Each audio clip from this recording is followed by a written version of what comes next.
जो मेरे दोस्त हुआ करते थे, जो अलग अलग धर्म मजहब के, जो जिनके साथ मैंने पढ़ाई करी है, वो आज बगावत की बात करते हैं। वो हमसे मतलब एक हिंदी में बड़ा प्यारा शेर है कि सियासत की घंटी बजी और मैं पहचान खो गया, सियासत की घंटी बजी पहचान खो गया, और कल मैं जिसका दोस्त था आज उनके लिए मैं मुसलमान हो गया।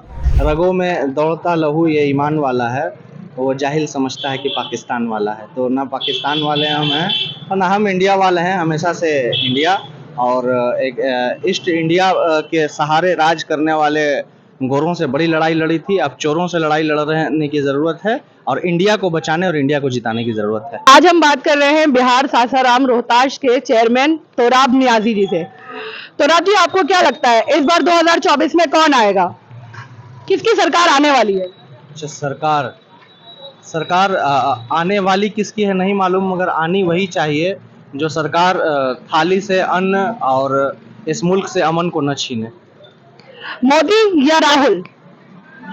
मोदी और राहुल ही क्यों, तीसरा भी तो कोई हो सकता है, चौथा भी तो कोई हो सकता है। लड़ाई विचारधारा की है, वैचारिक लोग आए। अगर मुझे लगता है कि आज इस मुल्क की फिजाओं को बचाने के लिए राहुल गांधी जी का आना ज़रूरी है और राहुल गांधी जी को लाना भी चाहिए। मेरी अपनी निजी राय है कि आदरणीय राहुल जी अच्छा संघर्ष कर रहे हैं, युवा हैं, इस देश के युवाओं के दर्द को समझ सकते हैं और इस देश में युवाओं की भागीदारी 65% है। और जहां 65% युवाओं को अपने मुल्क का भविष्य बचाने और बनाने की बात हो, वहाँ मुझे लगता है कि राहुल गांधी जी को एक मौका मिलना चाहिए। आदरणीय नरेंद्र मोदी जी यशस्वी प्रधानमंत्री रहे हैं हमारे इस मुल्क के, उन्होंने भी अच्छा काम किया है, मगर अब उनको आराम की ज़रूरत है। उम्र के साथ साथ उनको आराम कर लेना चाहिए। राहुल जी का इस्तेमाल करना चाहिए। हमको लगता है अगर इन दोनों में सही सवाल है तो राहुल गांधी जी का स्वागत होना चाहिए इस मुल्क में। एनडीए या इंडिया? जाहिर है हम इंडिया वाले लोग हैं, इंडिया ही जाने।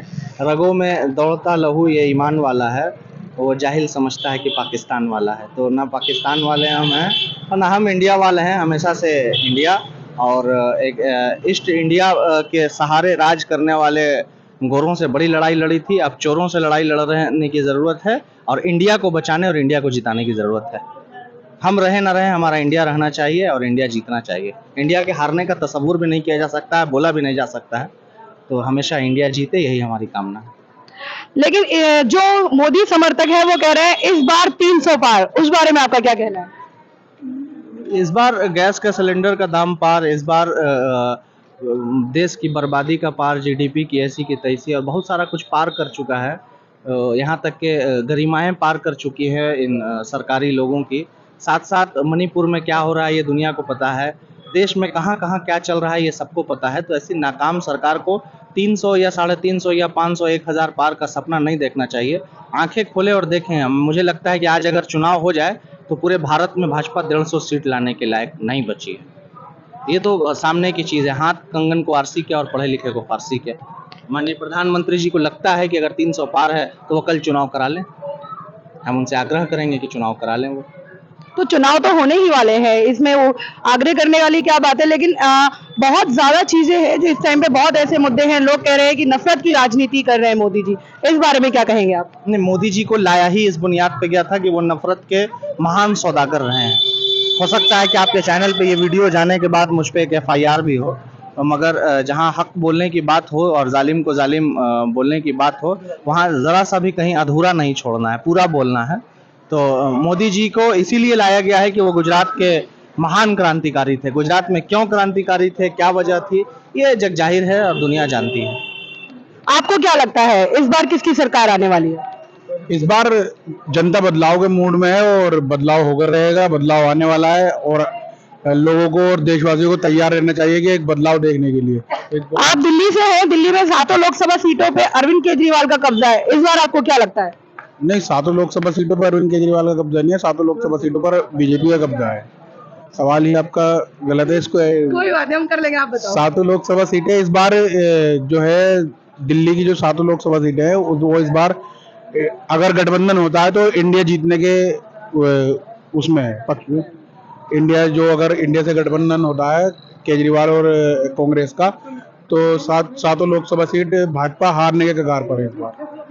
लेकिन अभी हम सुन रहे हैं कि बहुत सारे ऐसे रूमर्स निकल के आ रहे हैं, जैसे कि आज ही हमने एक ऑटो ड्राइवर से बात की थी, उन्होंने कहा था कि आएंगे तो मोदी ही, क्योंकि वो ईवीएम है उनके साथ में। इस बारे में क्या कहेंगे आप? नहीं, ऐसा कुछ नहीं है कि ईवीएम है उनके पास। जनता जो पहले बेवकूफ बनी थी वो बन गई।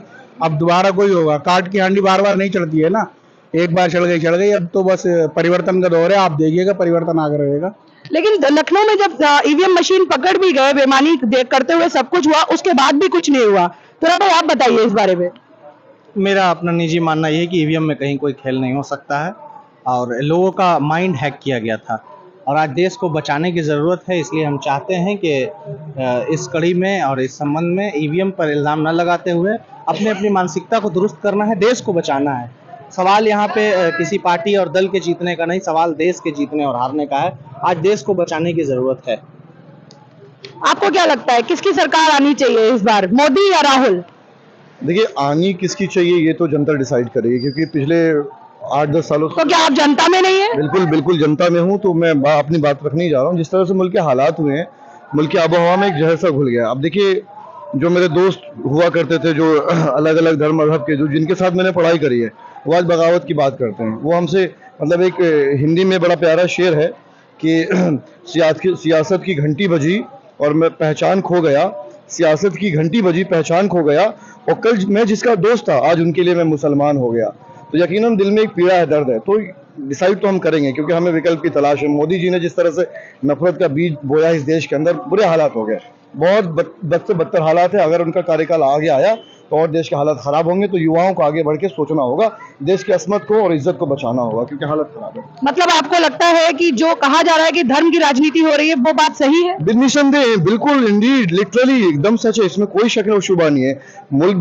दुनिया में हमारे पूरे अलग अलग देशों के अंदर हमारी इंडिया की जिस तरह से यहाँ पे छोटी छोटी वीडियो, अभी रिसेंटली एक वीडियो आपने देखा किस तरह से टीचर जो है दूसरे बच्चों से, खास समुदाय के बच्चे को थप्पड़ लगवाया जा रहा है। तो जहन के अंदर एक जहर सा घुल गया। आप भी एक टीचर हैं, आपको क्या लगता है कि ये जो हुआ है ये कितना सही और कितना गलत है? न्याय शर्मनाक है, बिल्कुल इसकी कोई माफी नहीं है। कि एक शिक्षक का एक मर्यादा होता है, एक सीमा होती है। उस सीमा को उस टीचर ने, जिनका नाम तृप्ता त्यागी, उन्होंने लांघा है।